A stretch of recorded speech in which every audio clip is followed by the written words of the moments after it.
We are focusing on the evacuated tube system components, a critical topic for your phlebotomy certification exam. The system has three core parts you must identify: the plastic holder or adapter, the double-ended multi-sample needle, and the series of color-coded evacuated tubes.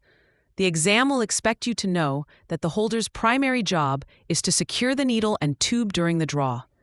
While some holders are technically reusable, exam questions and best practices are geared towards single-use holders to prevent any risk of cross-contamination. The double-ended needle is precisely what it sounds like. The longer beveled end is for entering the patient's vein, and it must always be inserted with the bevel facing up. The shorter end is for piercing the rubber stopper of the evacuated tube. The key feature, and a frequent exam topic, is the rubber sheath covering this shorter end. This is the shutoff valve. The evacuated tubes themselves are sterile glass or plastic tubes with a pre-calibrated vacuum inside, which is designed to draw a predetermined volume of blood. This vacuum is the secret to the system's success. An exam question might present a scenario where a tube only fills halfway. The most probable cause is a loss of vacuum, not user error.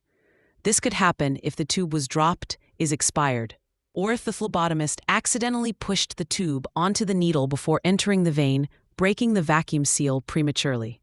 A short draw is a critical error, especially for a light blue top tube used for coagulation studies, as the blood-to-additive ratio will be incorrect, forcing a recollection.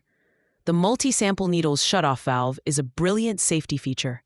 When you perform a multi-tube draw and remove the first filled tube, that rubber sleeve slides back over the needle's tip, preventing blood from leaking out as you insert the next tube. If an exam question describes blood dripping between tube changes, it points to a faulty valve, and the procedure should be stopped.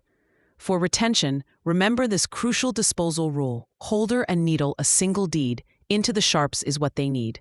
This brings us to the most tested safety concept: single-use disposal. After withdrawing the needle from the arm and engaging the safety device, the entire assembly, the holder with the needle still attached, must go directly into a puncture-proof sharps container.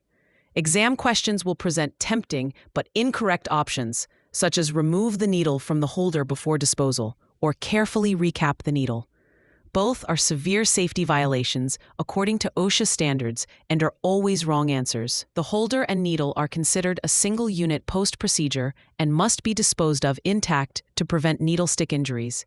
For free practice questions, AI-powered explanations, and more exam prep tools, visit openexamprep.com. That's openexamprep, all one word, .com.